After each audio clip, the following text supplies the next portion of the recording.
हम लोग important chapter देखेंगे एक फार्माकोलॉजी का, जो कि है diuretic and anti diuretic drug. तो डाययूरेटिक ड्रग तो बहुत ही शॉर्ट फॉर्म में है, तो एक ही पेज में कंप्लीट हो जाएगा ये। तो डाययूरेटिक ड्रग सबसे पहले हम लोग समझते हैं क्या क्या होता है डाययूरेटिक और एंटी डाययूरेटिक क्या होता है। तो सबसे पहले हम लोग को समझना पड़ेगा डाययूरेटिक और एंटी डाययूरेटिक का मतलब क्या होता है। तो डाययूरेटिक ड्रग का मतलब मैं बताता हूँ। तो डाययूरेटिक ड्रग का मतलब बताता हूँ, तो ये पेज पे लेके चलना पड़ेगा। तो डाययूरेटिक का मतलब क्या होता है।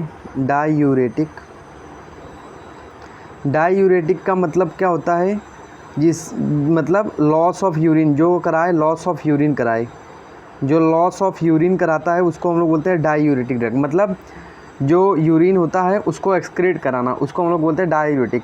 अब एंटी डाययूरेटिक का मतलब क्या होता है। एंटी डाययूरेटिक मतलब जो यूरिन लॉस हो रहा है उसको रोकना। तो ये क्या कराता है, absorption of sodium ion and water. तो ये क्या कर रहा है, ये वाटर को एक्सक्रीट करा देता है बेसिकली डाययूरेटिक। तो यूरिन को लॉस कराता है डाययूरेटिक, पर ये क्या करता है, एंटी डाययूरेटिक हार्मोन क्या करता है, सोडियम वाटर का रीअब्जॉर्प्शन करता है, मतलब यूरिन को लॉस होने से बचाता है, ऐसा करके ऐसा बोल सकते हैं इसमें। तो ये डाययूरेटिक एंटी डाययूरेटिक आपको समझ गया होगा। देन हम लोग बढ़ते हैं डाययूरेटिक ड्रग का। अभी हम लोग डाययूरेटिक ड्रग में देखेंगे क्या क्या आता है। तो डाययूरेटिक ड्रग में 3 ड्रग आती हैं बेसिकली। कौन कौन सी, हाई एफिकेसियस के बाद अपना आता है मीडियम एफिकेसियस ड्रग, या आप इसको मीडियम सेलिंग ड्रग भी बोलते हैं इसको। और एक ड्रग होता है आपका कार्बोनिक अनहाइड्रेज इनिबिटर, और एक ड्रग होता है आपका पोटेशियम स्पेयरिंग डाययूरेटिक ड्रग होता है एक आपका, एक ए हो गया। तो ये आपकी पूरी डाययूरेटिक ड्रग है। तो अब डाययूरेटिक ड्रग में सबसे पहले हम लोग को पढ़ना है हाई एफिकेसियस ड्रग। तो हाई एफिकेसियस ड्रग में आपको 2 एग्जांपल ध्यान रखना है। एक होता है फ्यूरोसेमाइड, एक होता है ब्यूमेटानाइड। तो ये अब भी फेसबुक करके आप याद रख सकते हैं। तो इसे करो फेसबुक करके आप याद रख सकते हैं। एफ से क्या होगा, एफ से होगा फ्यूरोसेमाइड और बी से होगा ब्यूमेटानाइड। तो फ्यूरोसेमाइड और ब्यूमेटानाइड क्या होती है आपकी हाई एफिकेसियस ड्रग। तो मतलब ये जल्दी एक्शन करती हैं। उसके बाद मतलब इसका 1 सेट ऑफ एक्शन फास्ट होता है बेसिकली बोलेगा तो हाई एफिकेसियस ड्रग का। इसके बाद इसका मैकेनिज्म ऑफ एक्शन क्या होता है, इसका मैकेनिज्म ऑफ एक्शन क्या है, block sodium potassium 2 chloride ion को transport, hence loss of urine occur. इसका मतलब क्या होता है, इसका मतलब क्या होता है कि ये जो सोडियम पोटेशियम 2 क्लोराइड को ट्रांसपोर्टर होता है थिक असेंडिंग लिंक पे, उसको क्या करता है, ब्लॉक कर देता है। जब उसको ब्लॉक कर देगा तो सोडियम पोटेशियम 2 क्लोराइड आयन जो है वो ब्लड में फिर से नहीं जाएगा, वो यूरिन के थ्रू एक्सक्रीट हो जाएगा।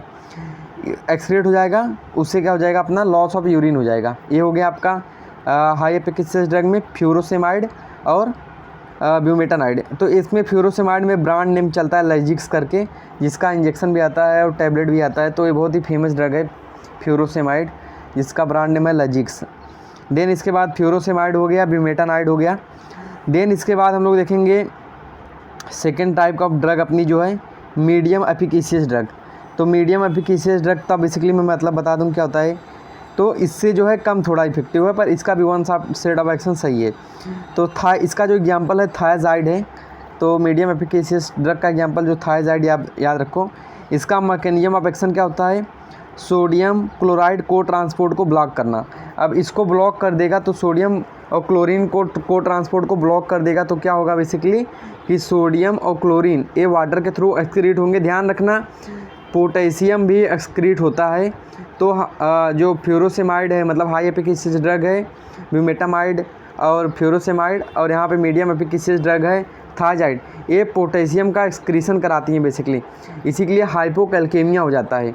तो हाइपोकैल्केमिया ये दोनों क्या करती हैं, हाइपोकैल्केमिया कॉज कर देती हैं। इससे हम लोग क्या, इससे अब हाइपोकैल्केमिया हो गया तो इसको हम लोग कैसे बचा जा सकता है, हम लोग क्या देते हैं, वीक डाययूरेटिक जैसे है पोटेशियम स्पेयरिंग डाययूरेटिक, जो कि पोटेशियम को क्या करता है, रीगेन करता है और सोडियम और वाटर का एक्सक्रीशन कराता है। तो स्पाइरोनोलैक्टोन करके एग्जांपल है, जो कि पोटेशियम स्पेयरिंग डाययूरेटिक का एग्जांपल है। एक बात थोड़ा सा मैं आपको यहाँ पे बताना चाहता हूँ। अभी हम लोग ने पढ़ा थायाजाइड थायजाइड पढ़ा जो कि वीक मीडियम एफिकेशियस डाययूरेटिक था, और एक हम लोग ने पढ़ा फ्यूरोसेमाइड। तो ये बेसिकली क्या कराता है, वाटर, क्लोरीन, सोडियम, पोटेशियम, ये सब का एक्सक्रीशन कराता है, यूरिन के थ्रू एक्सक्रीट कराता है इसको। तो इसके लिए पोटेशियम बॉडी में क्या हो जाएगा, कम हो जाएगा, तो क्या होगा, हाइपोकैल्केमिया हो जाएगा। हाइपोकैल्केमिया अगर हो गया तो अगर कैल्केमिया हो गया तो क्या करना पड़ेगा, मतलब हम लोग को पोटेशियम को रिटेन करना है। इसी के लिए आती है एक ड्रग जिसको हम लोग बोलते हैं potassium sparing diuretic. Potassium sparing diuretic जिसका एग्जांपल मैंने बताया बहुत ही फेमस है, स्पाइरोनोलैक्टोन। तो स्पाइरोनोलैक्टोन बेसिकली क्या करता है, ये होता है एंटागोनिस्टिक होता है किसके, एडीएच के। तब एडीएच का काम बताओ क्या होता है, वाटर का और सोडियम का एब्जॉर्प्शन कराना, इसका एब्जॉर्प्शन कराना ब्लड में, और पोटेशियम का एक्सक्रीशन कराना। वाटर और सोडियम का एब्जॉर्प्शन कराना और पोटेशियम का एक्सक्रीशन कराना। एंटागोनिस्टिक का मतलब होता है अगेंस्ट। तो स्पाइरोलैक्टोन बेसिकली इसके अपोजिट काम करता है, ये वाटर और सोडियम का क्या कराता है, एक्सक्रीशन कराता है, और पोटेशियम का एब्जॉर्प्शन कराता है, जिससे पोटेशियम का जो लॉस हो रहा है वो कंपनसेट हो जाता है अगर हम लोग फ्यूरोसेमाइड या फिर हम लोग दे रहे हैं थायजाइड। तो ये हो गया।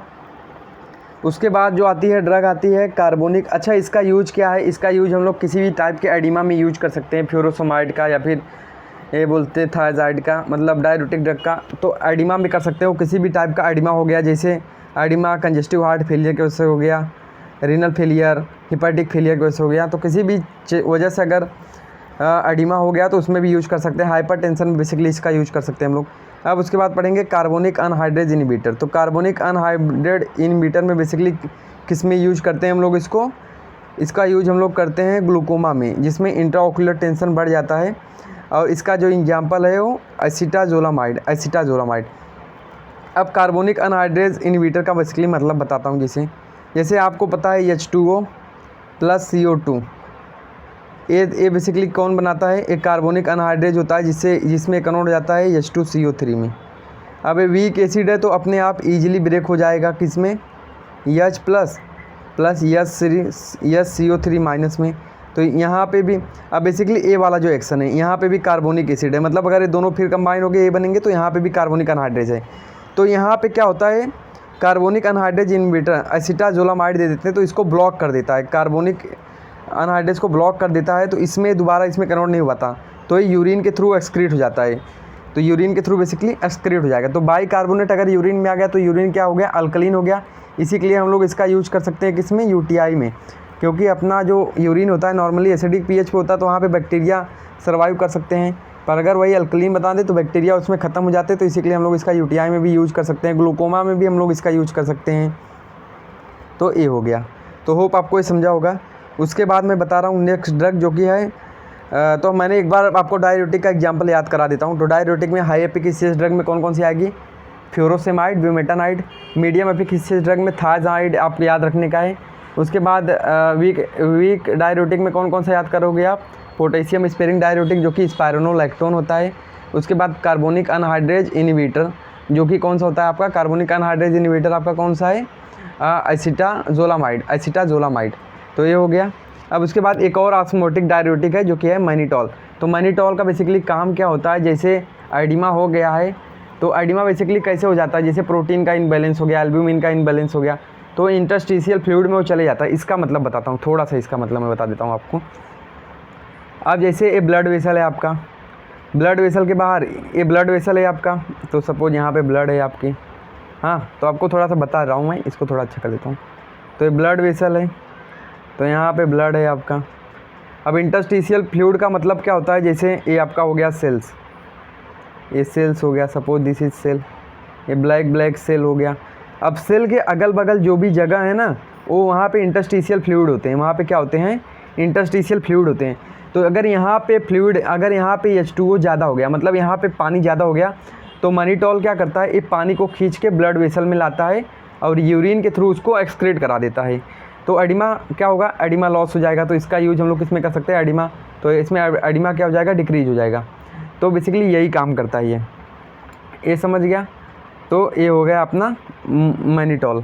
उसके बाद एंटी डायरेटिक। तो एंटी डायरेटिक का मतलब अभी मैंने बता दिया था, जो वाटर और सोडियम का एब्जॉर्प्शन कराता था।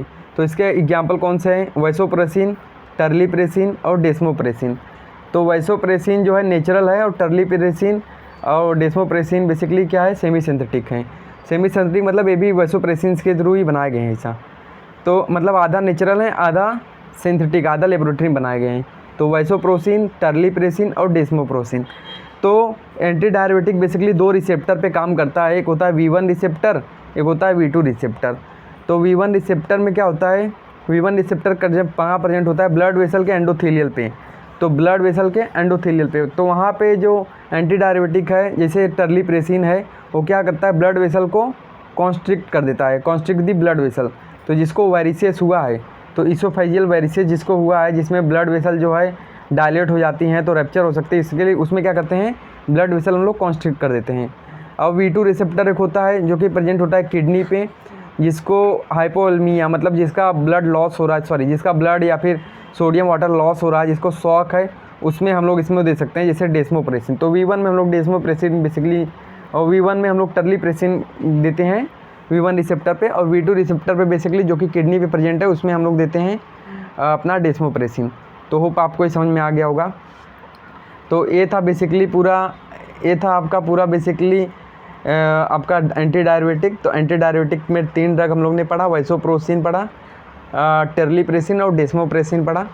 इसमें 2 रिसेप्टर होते हैं, V1 और V2 receptor. V1 receptor present होता है ब्लड वेसल के एंडोथेलियल पे, जो कि क्या कराता है? जो कि करा देता है ब्लड वेसल का कॉन्स्ट्रिक्शन करा देता है, जिससे इसोफेजियल जब वेरिसेस हुआ होगा तो वहाँ पे जो ब्लड वेसल जो डायलेट और टॉर्चर हो गई उसको कॉन्स्ट्रिक्ट कर देगा, उसको कॉन्स्ट्रिक्ट कर देगा। तो ब्लड लॉस को प्रिवेंट करेगा वो। उसके बाद V2 रिसेप्टर जो कि किडनी में प्रेजेंट होता है, ये क्या करता है? इसको हम लोग देते हैं शॉक में, या फिर जहाँ पे वॉल्यूम बहुत कम हो गया, जिसमें प्लाज्मा वॉल्यूम कम है, तो ये क्या करता है? सोडियम वाटर का एब्जॉर्प्शन करा देता है। उस जैसे एग्जांपल हो गया इसमें डेस्मोप्रेसिन। तो हाँ, होप आपको ये पूरा वीडियो अच्छा लगा होगा। तो मिलते हैं नेक्स्ट वीडियो में। Thank you so much.